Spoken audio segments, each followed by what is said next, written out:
13 दोष ऐसे हैं जिसके जीवन में होंगे तो उसको कभी शांति, कभी सुख, कभी ऐश्वर्य ये टिकेगा नहीं और दुर्गति निश्चित हो जाएगी। बहुत ध्यान से सुने। एक श्लोक में 6 दोष और दूसरे श्लोक में 7 दोष। उपासक को कभी इन दोषों को अपने अंदर टिकने नहीं देना चाहिए। और जो संसार के मार्ग में चल रहे हैं, अगर इन दोषों में चलेंगे तो वो जो आपके पुण्य कर्मों से ऐश्वर्य है भी वो नष्ट हो जाएगा।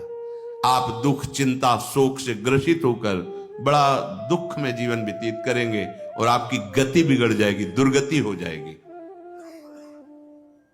विकत्थनः स्पृहायुर्मनस्वी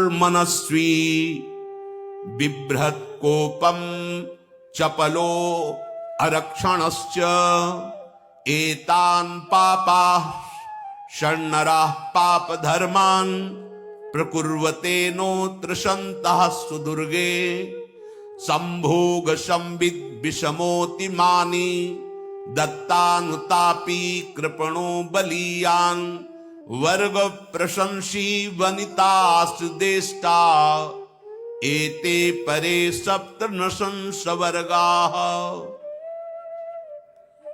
जो अपने मुख से अपनी बड़ाई प्रशंसा करता है, ये 13 लिख लो दिमाग में, डायरी में, क्योंकि ये नोट हो रहा है, आवाज डाली जाएगी, आप बार बार सुन, इनसे बचिए।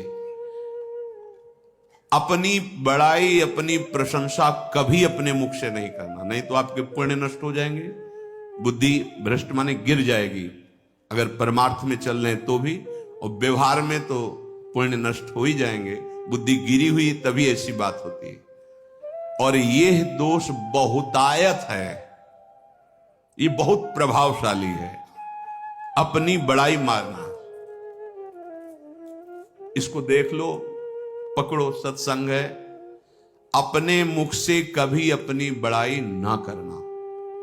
अगर कोई अपने मुख से अपनी बड़ाई करता है तो उसके सुकृत नष्ट हो जाते हैं, बुद्धि भ्रष्ट माने गिर जाती, पतित हो जाती है, फिर निर्णय ठीक नहीं। अगर हमारा सारथी, हमारा ड्राइवर मूढ़ हो तो कहीं भी हमको गिरा देगा, तो वो बुद्धि भ्रष्ट मतलब गिर जाती है, निर्णय करने लायक नहीं रहती। अपनी प्रशंसा अपने मुख से करना। दूसरा, लोलुपता, ये वृत्ति नहीं होनी चाहिए।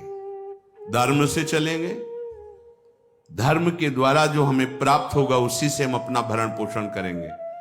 आपके बच्चे स्वस्थ होंगे, बुद्धिमान होंगे, परिवार में बहुत सुख और शांति होगी। भले दीपक की तरह जलो, बहुत काल तक रहेगी। लक्ष्मी जी भी आपके घर में बहुत काल, हम ये नहीं कहते कि बहुत नहीं, जितनी है बहुत सुख शांति से चलोगे।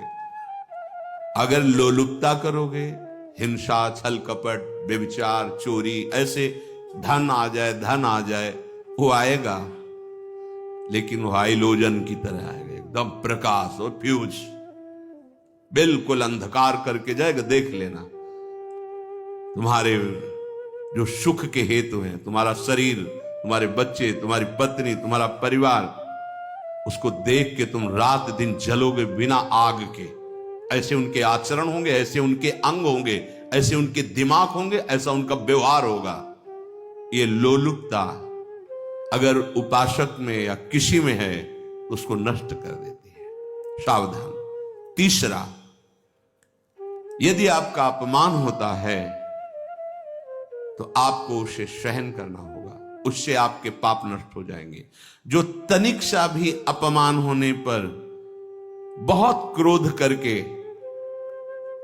दूसरे का अपकार करने लगता है, ये आपका पतन करा देगा, ये आपको फंसा देगा, हृदय जलेगा, अर्थव्यवस्था नष्ट होगी, पूरा परिवार दुखी होगा। जरा सा अपमान की संभावना में आप किसी से भी भिड़ गए, किसी से भी, वो ये प्रवृत्ति आपका पतन कर देगी। उपासक में तो अपमान सहना अमृत है, नीचापमानम सुधा, पर व्यवहार में भी ज्यादा उत्तेजित मत होइएगा। ये तो कुछ मिनट की बात है। अगर आपने उसे मारा पीटा, रिपोर्ट हुई कानून की, ओ फंसते चले जाओगे, अर्थ जाएगा, समय जाएगा, चिंतन जाएगा, बहुत तरह से हानि हो जाएगी। अगर आप सह गए तो आपका सहना उसके लिए आग बन जाएगा। उमा क्षमा साप होते भारी। तुम्हें दंड देने की जरूरत नहीं, उसका एक कर्म ही उसे दंड दे देगा। आप शांत हो जाइए, आप सत्संगी हैं, आप शांत रहिए। चौथा, निरंतर क्रोध और उसका चिंतन। बैठे बैठे बस द्वेषियों का चिंतन ही हो रहा है, अंदर क्रोध का चिंतन और द्वेषियों का चिंतन ही हो रहा है। द्वेष भरी बातें, द्वेष भरे क्रियाएं, उन्हीं का चिंतन करके जलते रहना क्रोध से। उपासक को तो क्रोध करना ही नहीं चाहिए, बहुत शांत। ठीक है, अभ्यास में कभी क्रोध हो सकता है, उसको फिर समन करो, अंदर से प्रायश्चित जैसा कि अब गलती हुई, आगे नहीं करेंगे। और व्यवहार में भी क्रोध को आप पीना सीखें। अगर बार बार आपका क्रोध प्रकट होता ही रहेगा, आपका स्वभाव बिगड़ जाएगा, आपके पुण्य नष्ट हो जाएंगे और आपका जीवन नष्ट हो जाएगा। देने वाला उतना दे देगा, आपको आनंदित रहो। पैसा खर्चा सब पूरे जीवन का विध्वंस मचा दिया क्रोध ने। कहीं भी आप देखो, किसी से क्रोध करके देखो, फिर देखो तुम्हारा भजन चल रहा है, तुम्हारी वो आनंद वृत्ति है नहीं, जलोगे और वो जलन और गुस्सा दिलाएगी और वो बैठे बैठे जलो नहीं। ये क्रोध जो है, ये चाहे व्यवहार में हो चाहे परमार्थ में, दोनों की हानि करने वाला है। और आश्रित जनों की रक्षा ना करना। अगर कोई भाग कर आपके पास आ गया है, कोई पशु पक्षी या कोई मनुष्य, आपको चाहिए कि अब चाहे हमारे पहले प्राण जाए, उसकी रक्षा करेंगे। सीवी जैसे तो कोई बिरले ही होते हैं, पर इतना जरूर ध्यान रहे, जैसे कोई पशु पक्षी किसी भय से आपकी सीमा के अंतर्गत आ गया है, अब उसकी रक्षा करनी है आपको। अगर आप स्वयं मार देते हैं या मरवा देते हैं, या आपके सुकृत नष्ट कर देगा, या आपकी दुर्गति का कारण बन जाएगा। और जो पाप कर्म उत्साहित होकर करते हैं, उपासक को तो बहुत सावधान रहना चाहिए, पर व्यवहार में भी जो नहीं करना चाहिए, अगर वो पाप कर्म आपके द्वारा मन में प्रेरित हो रहे हैं, संकल्प बन रहा है, क्रियाएं हो रही, दुर्गति पक्की, पुण्य नष्ट हो जाएंगे, दुख अशांति बढ़ती चली जाएगी, कभी शांति नहीं प्राप्त कर पाएंगे। ऐसा नहीं कि जो मन में आवे सो करे। पापाचरण निडर और उत्साहित होकर करना, अगर ऐसे लक्षण है, निश्चित दुर्गति होती है। ये 6, अपनी बहुत बड़ाई करने वाला अपने मुख से, लोलुपता, तनिक से अपमान में सहन ना करने वाला, निरंतर क्रोधी और आश्रित जनों की रक्षा न करने वाला, और निडर हर्षित होकर पाप कर्म करने वाला। दूसरे श्लोक में 7 है, 6 7। 1, संभोग का ही चिंतन करना, संभोग में ही मन लगाना, संभोग दूसरी स्त्रियों के साथ करने की भावना रखना। संभोग पहला है, संभोग। रात दिन बैठे बैठे बस यही चिंतन करना, गंदी बातों का, गंदी बातें देखना, गंदी बातें सुनना, गंदी बातों का चिंतन करना।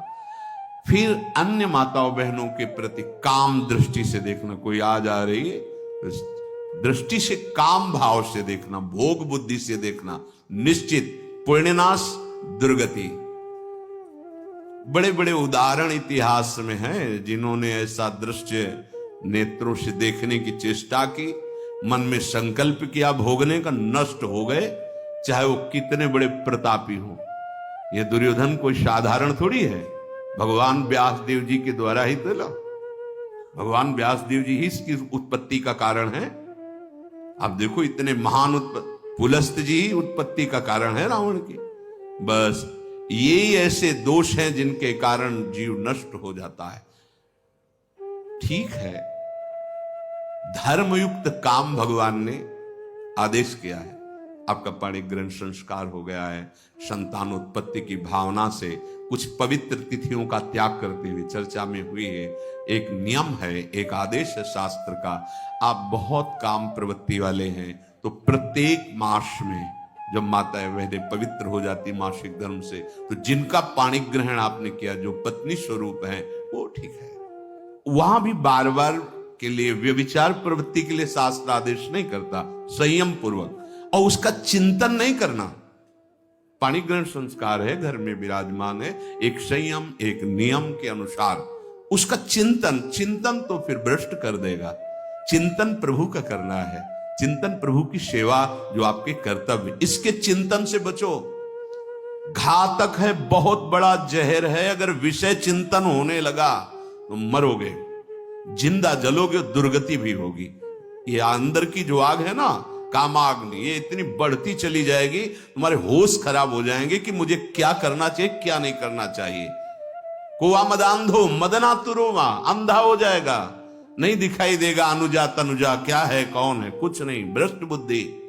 संभोग का चिंतन नहीं। धर्मयुक्त काम आदेश है शास्त्र में।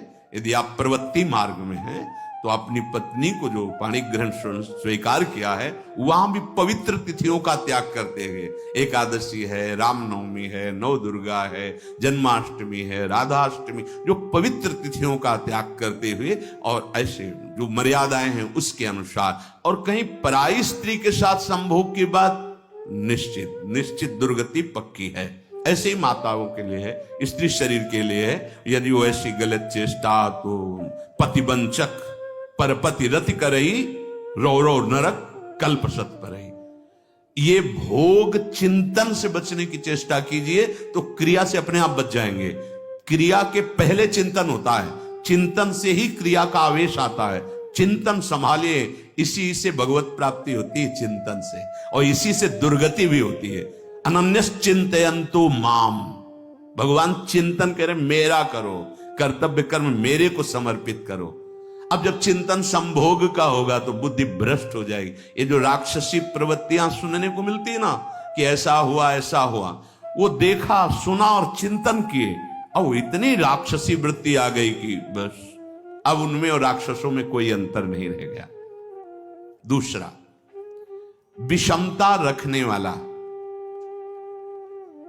सबके साथ बर्ताव ऐसा कि मैं बहुत श्रेष्ठ हूं और दूसरे सब नहीं, ऐसा व्यवहार नहीं। सब भगवत स्वरूप हैं, समान व्यवहार। जैसे आपके भोजन है तो जो आप पा रहे हो वही सबको दीजिए, बैठने की व्यवस्था, उठने की व्यवस्था, क्रम बाई क्रम, पर उसको भी नीच भाव से मत देखिए। उस कोटि का उसको प्यार दीजिए, दुलार दीजिए, सम्मान दीजिए। इतनी विषमता न फैलाते रहे अपने जीवन में कि आप सबके निंदा के पात्र बन जाए। विषमता नहीं, सबको प्यार। हाँ ठीक है, पुत्र का अलग प्यार है, भाई का अलग प्यार है, पिता का अलग प्यार है, पर हमारा व्यवहार प्रीति युक्त होना चाहिए, विषमता भरा नहीं होना चाहिए। अगर हमारे चित्त में विषमता ही रही तो संसार है, प्रभु नहीं है। जीत विषम संसार कीर्ति जग बिस्तर है। जो विषमता पर विजय प्राप्त कर लेता है वही भगवत प्राप्ति का अधिकार। ये विषमता बहुत बड़ी हानि है। तीसरी बात, अत्यंत मानी होना। जहां आपके प्राण कमजोर होंगे, पुण्य नष्ट होगा, आयुश्री सब नष्ट होना है, ऐसे आचरण करवाएगा गुरुजनों के साथ, महापुरुषों के साथ। ये बहुत नीच प्रवृत्ति है। अत्यंत मान प्रियता, मुझे सम्मान मिले, उत्तम प्रवृत्ति है। सबको मान देना, स्वयं अमानी रहना। चौथा, दान देने की बात कह के मुकर जाना या दान देकर पश्चाताप करना। दे दिया है, बहुत जल रहे हो, दूसरे से वार्ता कर रहे हो कि पता नहीं क्या बुद्धि में हो गया, हमने उसको इतना कहा था, उतना दे दिया, क्यों दे दिया, ऐसा मतलब अंदर चिंतन करना, क्यों दे दिया तो दिया। इसके बाद जो आपका जलन हो रही, पश्चाताप, सुकृत नष्ट हो रहे हैं। दान देकर पश्चाताप करना या दान देने की बात कह के मुकर जाना। जैसे आपने कह दिया आपको इतना इतना ऐसा, अब आप मुकर गए, ब्याज सहित तुम्हें देना होगा, ये तुम्हारी दुर्गति का कारण बन जाएगा। ऐसे ही नहीं बोलना चाहिए, बहुत होश से। वाणी एक अमोल है, जो कोई बोले जान, ये तराजू तौल के तब मुख बाहर आन। पांचवा, अत्यंत कृपण होना। ना परिवार को सुखी कर पा रहा, ना अपने को सुखी कर पा रहा है। एक एक सिक्का बैंक में जो मर गया।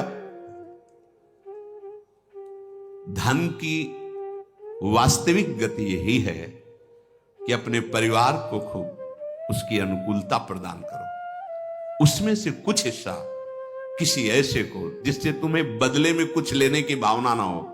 कोई साधु महात्मा, गाय, पशु पक्षी, किसी भी जीव बीमार है शरीरधारी, उसके जिससे कुछ कभी लेने की भावना न हो, एहसान की भावना न हो। सो धन धन्य प्रथम गति जाकी, धन्य हो गया उसका धन।